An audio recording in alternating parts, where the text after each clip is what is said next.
Hi writers, it's Mrs. B, and I'm here again with another idea of something that you can write in your Learning at Home Together journal. Today I thought it would be fun to focus on writing letters to our future self. This came off of our original menu of ideas that we talked about when I was thinking over here about writing letters. And if you'll remember, I said that one of the things that you could do is you could write a letter to your future self, or you could write letters to other people. But I thought for today, we would focus on writing letters to our future self. Now, it's important to remember that the reason why we're doing all of this work is so that we can remember what it's like to live at this moment in time when we're learning at home and we're all away from school. And writing to your future self is something that's always really interesting to do, but it makes it especially fun to do this and interesting to do this right now because we're definitely creating a document in our journals that we can look back at 5, 10, 15, 25, maybe even 50 years from now when we can look back and see what it was like to live at this moment in time. So if we want to think about writing to our future self, here are some things that I thought would be good to include.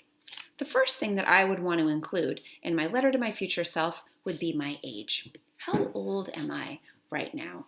If I'm a kid, I would want to write what grade I'm in right now. So anything that describes where I am at this moment in my life. I would also want to tell myself things that I like to do at this moment in time. Okay? And when I think about things I like to do, it makes me think about favorites. What are some of your favorite things right now? Maybe, and these are some ideas of some categories of favorites. There's many, many more, but here's some that I came up with. What are your favorite movies? What are your favorite songs? It's very possible that the song that's your most favorite song right now won't be the same song as when you are a grown-up. And it'll be fun to look back and remember what was the song that you really liked when you were a kid at this moment in time. What are your favorite foods?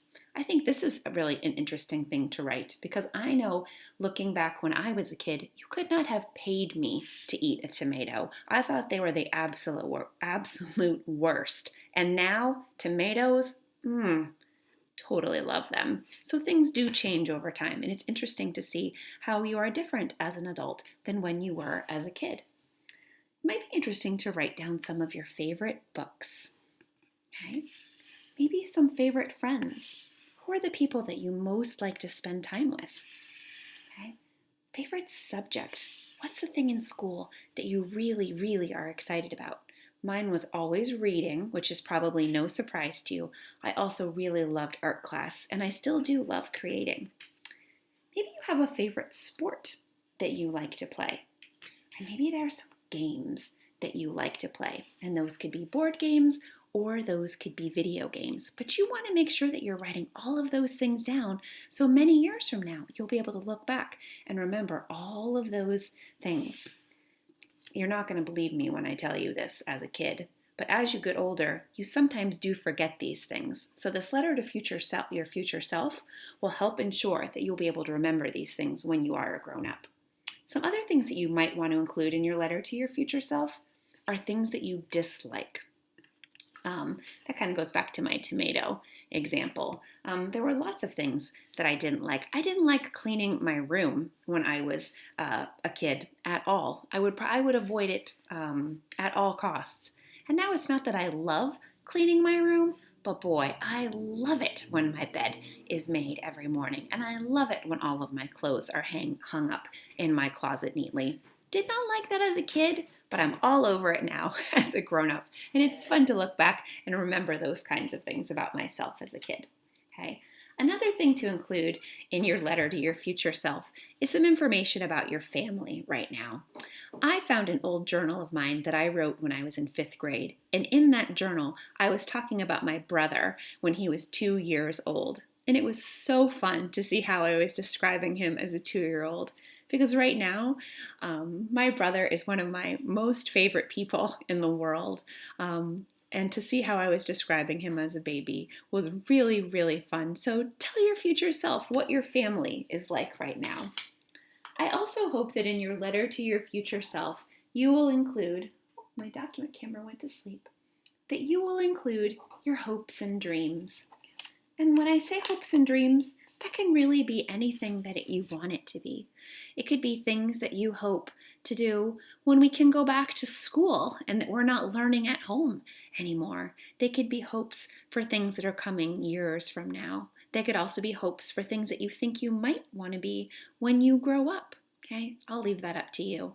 These are only some of the things that you could write about in your letter to your future self, but I think all of them would be interesting. It's also a little hard to imagine right now as a kid that you would forget anything at this moment in time and what you're living. But I'm going to tell you that as you get older, sometimes you do forget the little details. And I promise you, I promise, that if you write this letter and in 10, 15, 20 years, the more time that passes, you'll be so happy that you took the time to write this note. You will love looking back and seeing who exactly you were, what kind of kid you were at this moment in time. So writers, I hope that you'll write this letter today. But if you decide that today is not the day that you want to take this letter on, then that's okay. Writers have to make choices all of the time.